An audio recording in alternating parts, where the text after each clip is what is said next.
the sales hour, but a lot of times we'll get into other subject. But today's really good because I'm going to get into a presentation for everyone. And some of you have probably already seen this, which is okay. I think it's always great to get a refresher. And one of the biggest things I think what happens in when we start making calls, right, is I'm a big believer that majority of calls, if not all calls, end up being won or lost in the beginning, right? In the beginning of the conversation.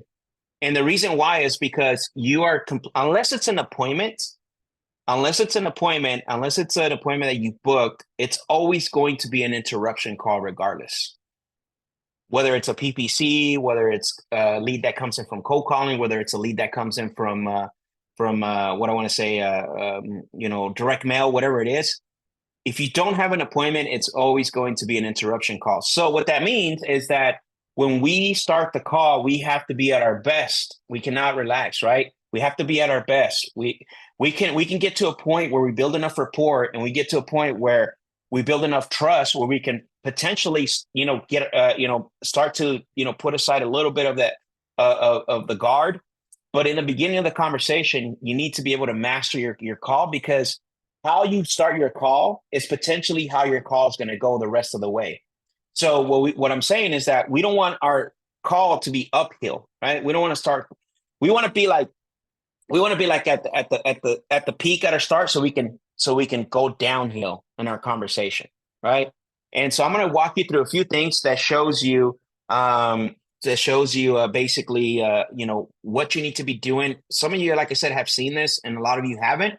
So I'm going to get into the presentation, and this comes out of one of the presentations that I have called "Why Have a Sales System?" Why it's important to have a sales system and a process.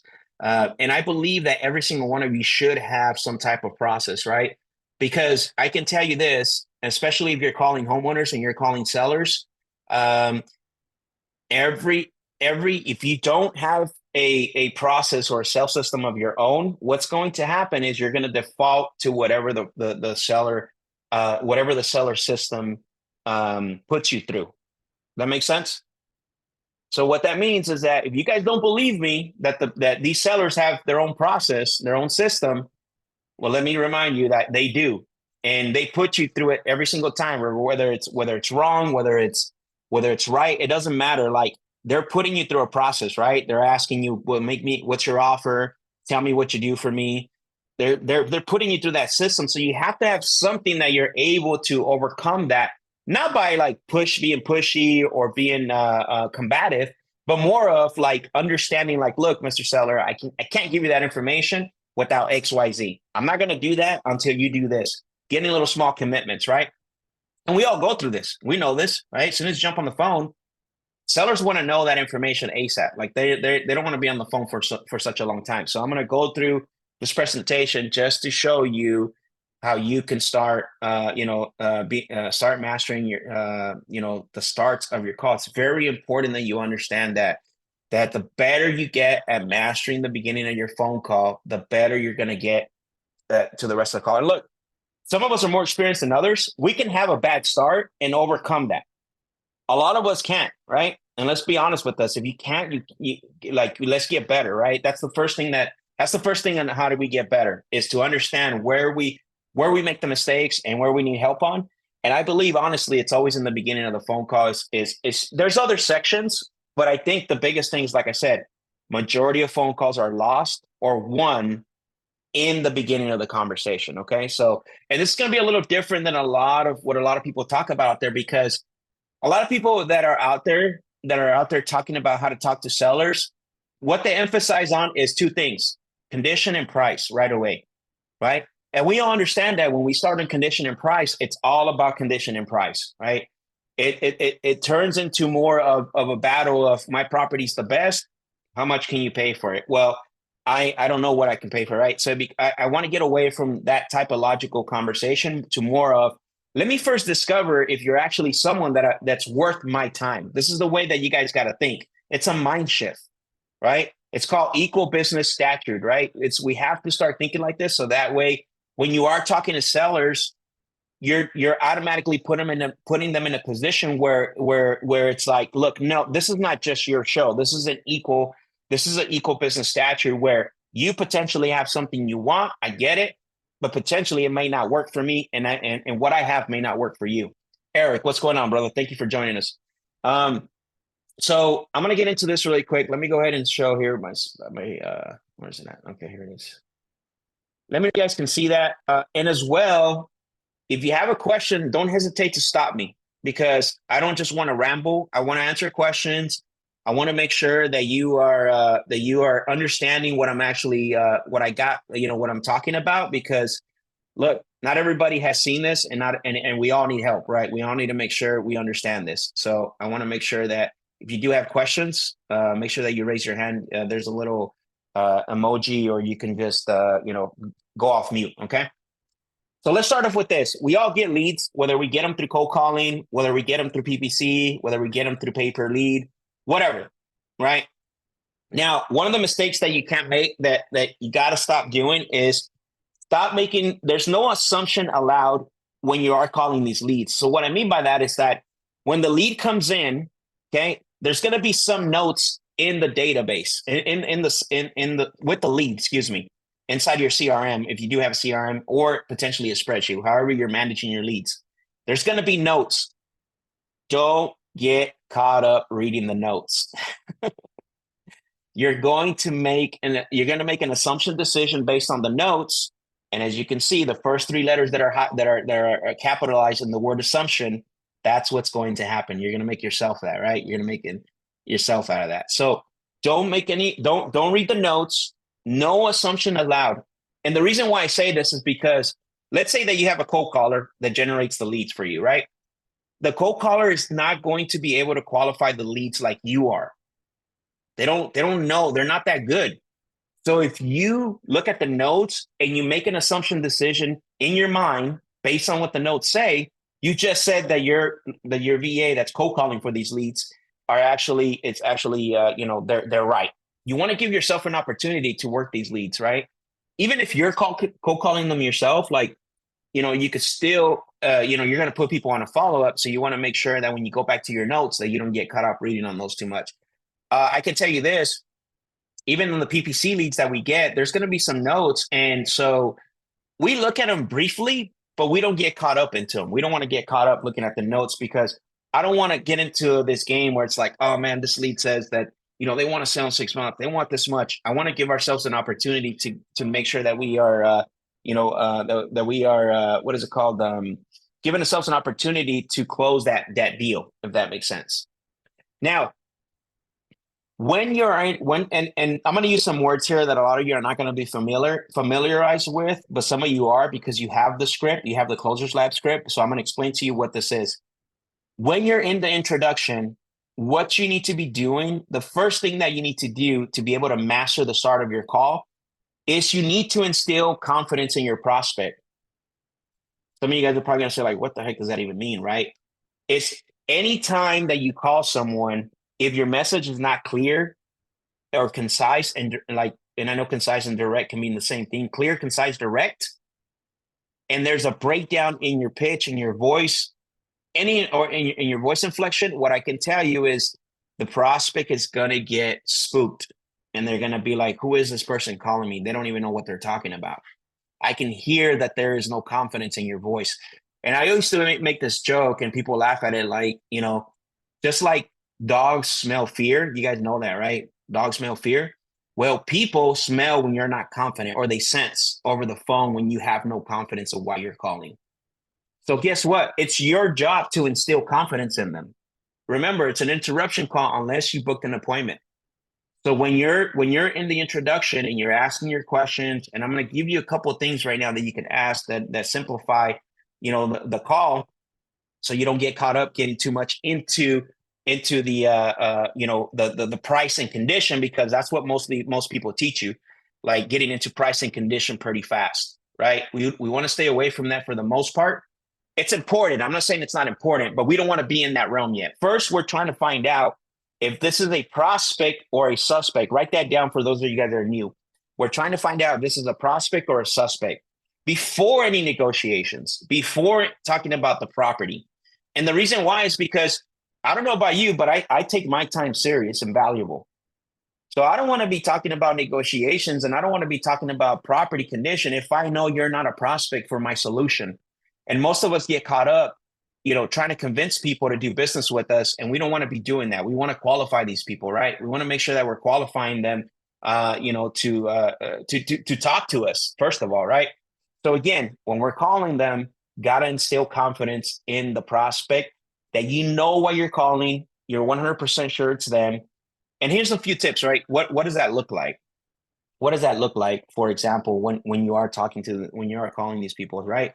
So for example, instead of calling someone and saying, hey, I'm just trying to reach, I'm looking for, or may I speak with, like, get rid of that. Get rid of those language, because that's an automatic like flag for them to know that you don't know who you're calling for, right? So if you guys have seen my live calls and you've got the scripts, the closer scripts, or even the cold call script, I don't ever ask if XYZ person is there. I don't ever ask if Derek's there. I'm just going to assume that the information I have, and I have Derek's number in front of me, and I have Derek's property address in front of me. I'm going to say, hello, Derek. I'm going to say it with confidence. I'm going to be very, very direct. As soon as it says yes, I'm going to say, hey, Derek, it's Max. I'm calling you because you had submitted your information on our website about selling that property at 123 Main Street. Derek, I'm calling you because you had spoken to one of my team members about selling your property on 123 Main Street. Just want to see if you're still considering selling that property. All right, whatever pitch, whatever intro you want to use. If you're doing, if you're cold call, if you're calling back, for people that are, or sorry, for your VA that's cold calling for you, then say team. If you have inbound leads, then say, PPC, or say they filled out my website. I'm not, whatever it is that you're generating. But you got to instill confidence in them to want them to talk to you, right? You can't be like, oh, I'm trying to reach, or I'm just calling for, or I'm just looking for Derek. Derek, can you help me out? Are you Derek? Click. We want to grab their attention because listen, I mean, most of you guys do this. I mean, you guys do this every single day, and you know that, you only have a few seconds, right? You don't have minutes. You got a few seconds to grab the attention, create a pattern interrupt. And the pattern interrupt is what? Is saying, hello, Justin? Because think about this, right? Justin, I'm going to have you on mute really quick. Mute or unmute? Have you ever unmute? Okay. Yeah, I'm talking a little fast. No, So, Justin, have you ever been somewhere and you heard your name, like you heard the name Justin? Yes. Somewhere, like someone yelled. And what happened when you heard the name Justin? Like turned around, try to look to see where it was coming from. Correct, right? Yeah. Why? Why'd you do that? To see if I knew who was doing it, calling me. Did you think you owe that guy? Did you think you owe the money or something? No, I'm just kidding. Yeah, to see who right? it was. You're like, you know. Right, exactly. It's a pattern interrupt, right? They call like so when I call, and every single my call, I'm gonna say, hello, Justin.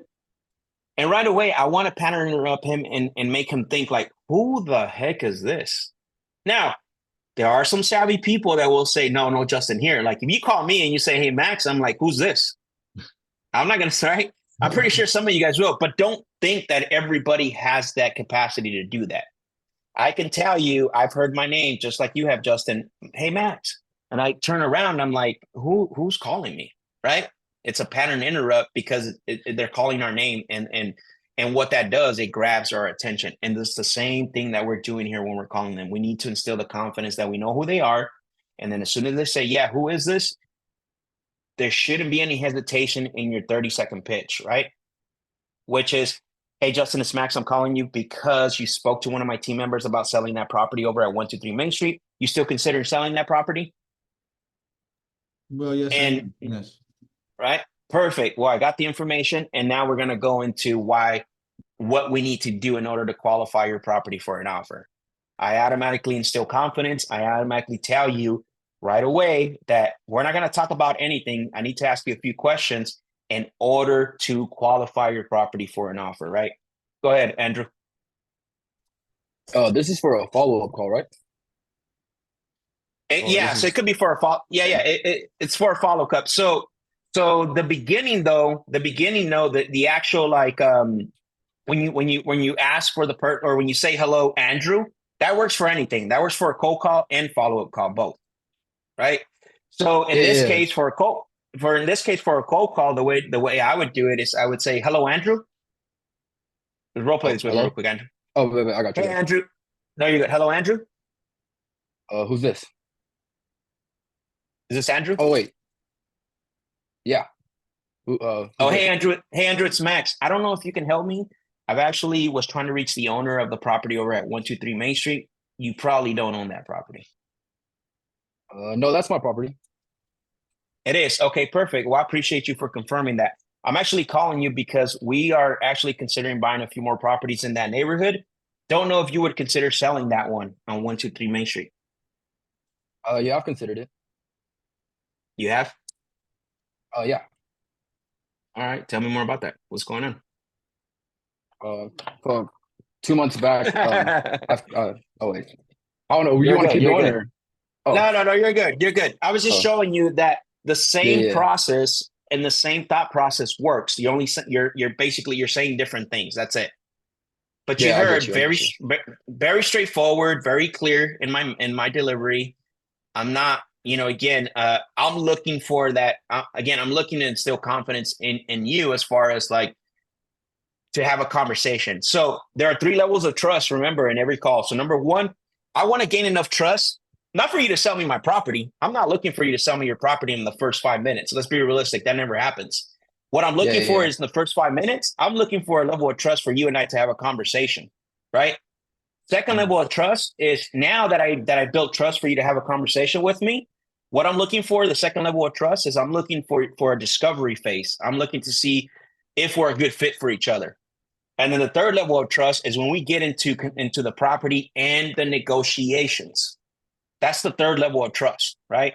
But in the beginning, I'm looking for that first level of trust to have a conversation. I'm not even trying to buy your house in the first level of trust, right? I may make some references to potentially the property and what's been going on in your world that you want to sell in the second level of trust. But if I got you into the third level, then basically now it's on, right? Now we're going to go full out. But yeah, so in the beginning, all I'm looking for is to instill confidence in you so you can trust me to have a conversation with me. That makes sense? Yeah, that makes sense. I think I get what you're saying now. Yeah, bro. Cool. All right, let's keep it going. There's no other questions. Okay, so the other thing too is that um, there is a big problem that I see a lot of times with people who are making calls, right? People that are actually out that are doing this. When I came up with this thing called the mini transition, and the reason why I did this is so right now you guys just heard the introduction, the hello, and then the elevator pitch.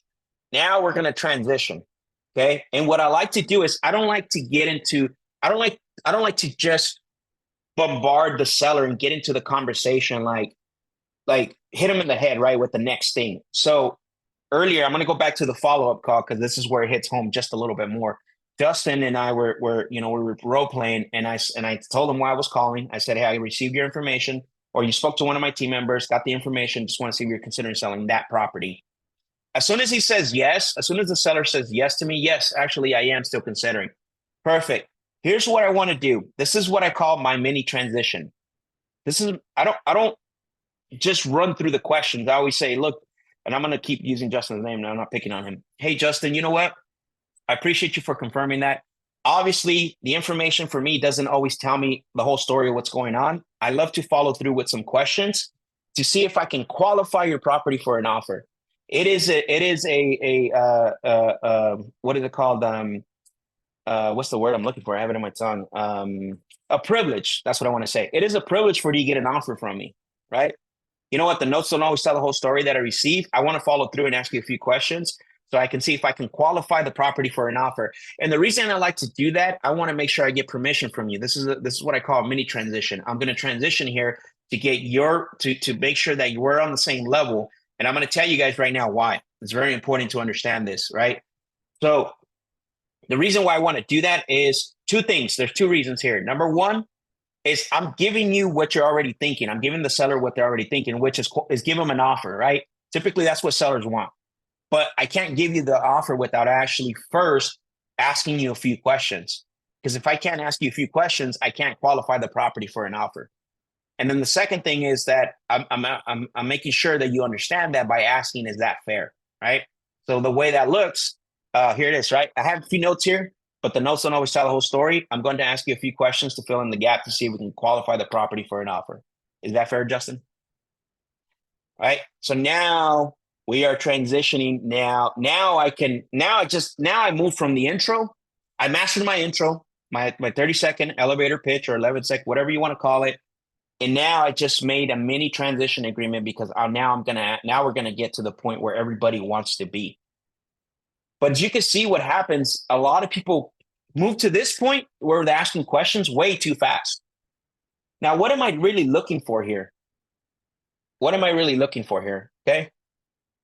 I kind of went too fast here because I want to get into this. What am I looking for here? There's a few things that I'm looking for here. Okay.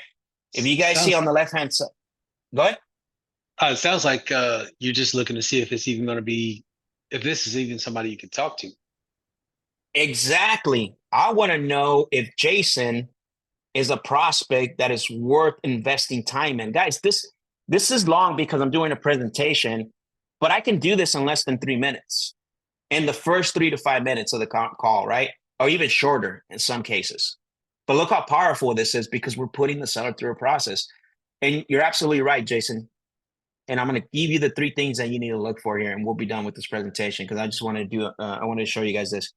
So we did the mini transition, which means if I get a yes back here, okay, if I get a yes, then I'm going to go now and I'm going to ask questions. I'm not asking like very high motivation questions or property questions. I'm more asking questions like, hey, tell me about, can you confirm with me the bedroom and bathroom of the property? A quick icebreaker question. Okay. Is it a rental property or is it one of your your primary residence? Oh, it's a rental property. Okay. Is it currently occupied, currently vacant, whatever the case may be? If it's a primary residence, all I say is, okay, got it. Is it so you're currently staying in the property? So now we're starting to build a conversation here, right? We're starting to get a conversation going. Now there's going to be some times where you're going to have prospects that that say no here, like, nah, I just want you to tell me what your offer, and I'm not really in the mood to ask questions. Well, guess what, buddy? You're going in the wishy-washy bucket. Right? For me, that's wishy-washy words. That's being flaky, right? That's being a flake. Like, no, I don't think I want to ask questions. Well, hold up here. Like, okay, you just want an offer? I mean, you just want an offer? How can I give you an offer on something that I don't even know what I'm getting into? How does that work in your world? Tell me, Mr. Seller. I mean, if you're looking for value for your property, you can go on Zillow, Realtor.com. They would be more than happy to give you an offer. We're in the business of buying properties. And if you want me to qualify your property for an offer, absolutely, I can do that by asking you a few questions. And so be like, no, you know what? Well, not really. Actually, I wasn't in a hurry to sell. Maybe I would sell. I think so. We'll see. Well, guess what? I am going to end the sale here pretty fast. I'm going to say, you know what? This sounds like, you're probably not ready to sell. You're potentially just looking for someone just to give you a number, but you're not ready to make a decision. If you have time, that's great. This is what I'm hearing. I can definitely try to see what we could come up with on our end, but I first need to know what I'm getting into. And the way I do that is by asking questions, not by being, wishy-washy or whatever the case may be. So I'm disqualifying. I'm putting them. So I got 2 funnels here already, right? Either going to continue to qualify them or I'm going to disqualify them ASAP. The last thing, to Jason's point, what we're doing here is we're actually exactly what he said. If you look at that box up top, I am looking for these three things here, these 3 items that you see here: engagement, cooperation, and reciprocation in the conversation. Okay. So what I'm looking for in the beginning, I'm not looking for, I'm not looking to buy your house in the first 5 minutes. I'm not looking to talk about money. I'm not looking to talk about property condition.